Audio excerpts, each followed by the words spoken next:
السلام علیکم. السلام علیکم. ہیلو السلام علیکم. وعلیکم السلام. عامر بھائی میں ارسلان بول رہا ہوں راول پنڈی سے. جی ارسلان صاحب. عامر بھائی میں نے آپ کا شکریہ ادا کرنا ہے کہ بھی آپ نے جنید جمشید صاحب کو پھر ایک باری موقع دیا جی جی جو آپ کے پروگرام میں شریک ہوں.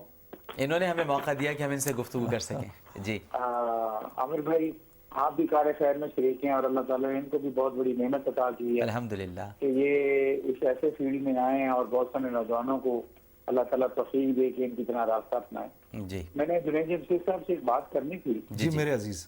وہ بات میں نے یہ کرنی تھی کہ ہمارے معاشرے میں غرور اور تکبر اتنا زیادہ بڑھ چکا ہے. بچپن سے ہم ایک بات سنتے آ رہے ہیں کہ غرور کا سر نیچا ہوتا ہے، لیکن اب تو سوسائٹی میں کوئی ایسا مسئلہ ہو گیا ہے کہ غرور اور تکبر اور فخر تو بلندی ہوتا جا رہا ہے اور مظلوم بیچارہ مظلوم سے مظلوم تر ہوتا جا رہا ہے. تو اسلامی شریعت کی روشنی میں جنید بھائی اس سلسلے میں اگر کوئی کام کریں اور کوئی سلسلے میں کوئی جواب دیں تاکہ ہماری یہ سب سے بڑی جو ایک اسلامی معاشرے میں خامی پیدا ہو گئی ہے یہ کیسے ختم ہو سکتی ہے؟ اکڑ کی لعنت میں جکڑ لیا ہے غرور. ہاں شیطان یہ کائنات کا سب سے پہلا گناہ ہے غرور جو ابلیس نے کیا. ہاں کائنات کا سب سے پہلا گناہ ہے. دیکھو بات یہ ہے آدمی اپنے آپ کو جس سے منسلک کرتا ہے نا پھر اسی کی صفات اس میں آنا شروع ہو جاتی ہیں.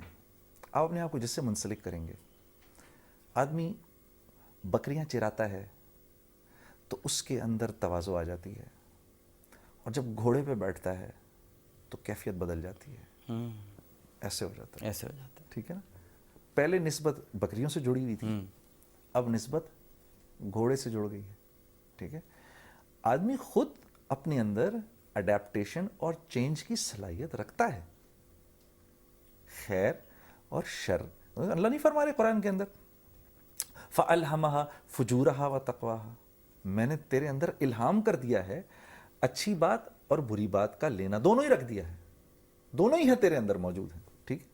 ماحول کا تجھے اپنے آپ کو پابند بنانا ہے. لیکن تو اسی لیے اللہ نے ہر نبی سے بکریاں چروائیں تاکہ ان کے اندر طبیعت میں تمازت آ جائے, ان کی طبیعت میں نرمی آ جائے کہ کل جب میں ان کو بڑا کام دوں تو یہ نہ ہو کہ ان کی طبیعت میں غصہ ہو. ٹھیک ہے. حضرت موسیٰ کو کیسے نبی بنایا اللہ نے؟ ایک ان کی بکریاں چرا رہے تھے تو ایک بکری بھاگ گئی تو بھاگی تو اس کے پیچھے بھاگے. اس بکری نے اتنا دوڑایا ان کے پیر چھل گئے. آخر انہوں نے پکڑ لیا اس کو. جب پکڑا تو بجائے اس کے کہ اس پہ غصہ کرتے اس کی حالت دیکھ کے آپ کو اس پہ رحم آ گیا تو آپ نے اس کو پچکارنا شروع کر دیا.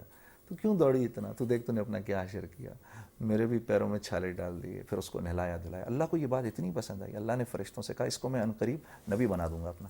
جو جانوروں پہ ایسے رحم کر رہا ہے وہ انسانوں پر کتنی شفقت کرے گا. کیا بات ہے. ٹھیک ہے. تو جس سے آدمی منسلک ہو جاتا ہے پھر وہی صفات آنا شروع ہو جاتی ہیں. اب دین کیا ہے؟ دین میں آدمی کس سے منسلک ہوتا ہے؟ اللہ سے اور اس کے رسول سے. ٹھیک ہے. کیونکہ اب میں اور تم ہر وہ چیز کریں گے جس کی محمد صلی اللہ علیہ وسلم اجازت دیں گے. ٹھیک ہے. اور باقی ہر چیزوں کو ہم ریجیکٹ کر دیں گے. ٹھیک ہے. اور دین کا کرکس ہی یہی ہے, اپنے حق کو چھوڑ کے دوسرے کو دینا. بس میرے دوست, اپنے حق کو چھوڑ کے دوسرے کو دینا. جس کے اندر یہ صفت پیدا ہو جائے گی, یہ کیسے ممکن ہے کہ اس کی طبیعت میں تکبر آئے؟ لیکن جس کی زندگی سے دین نکل جائے گا پھر اس کی طبیعت کے اندر اپنا حق مانگنے کی عادت آ جائے گی. اور انسانوں کو حق انسان نہیں دے سکتے, اللہ دیتے ہیں. اللہ دیتے ہیں. ٹھیک ہے. پھر یہ نعرے لگیں گے ہماری مانگیں پوری کرو, ہمیں ہمارا حق چاہیے. ٹھیک ہے. ارے یہ کیا ہو گیا؟ یہ مسلمان کا بیٹا کہہ رہا ہے. مسلمان کا بیٹا تو اپنا حق چھوڑ کے دوسروں کو دینے والا ہوتا تھا. الذین ينفقون فی السراء والضراء, تیرے پاس تھوڑے ہیں یا زیادہ ہیں تو خرچ کر دے, اللہ کہہ رہے ہیں, باقی میرے پہ چھوڑ. ٹھیک ہے. والکاظمین الغیظ, غصے کو قابو میں رکھ. اب غصے کو قابو میں کیسے رکھا جائے؟ اس آدمی کا تعلق تو کسی بڑی سیٹ سے ہے, اللہ اور اس کے رسول سے تو فارغ ہے یہ بالکل. تو اس کے اندر کہاں سے تواضع آ جائے گی؟ بڑی سیٹ والا بھی فارغ ہے تو چھوٹی سیٹ والا بھی فارغ ہے. جو رکشہ چلا رہا ہے وہ بھی فارغ ہے اللہ سے, وہ بھی فارغ ہے اللہ سے. تو وہ عمرہ پر اس کا ایک غصہ ہے. ٹھیک ہے. نہیں نہیں نہیں نہیں, اسلام نے تو غریب کو عزت نفس دی. غریب کو عزت نفس کس نے؟ اسلام نے دی. نہیں نہیں, تمہیں کسی سے لینے کی ضرورت نہیں ہے, تمہارے لیے تو میں ہوں موجود.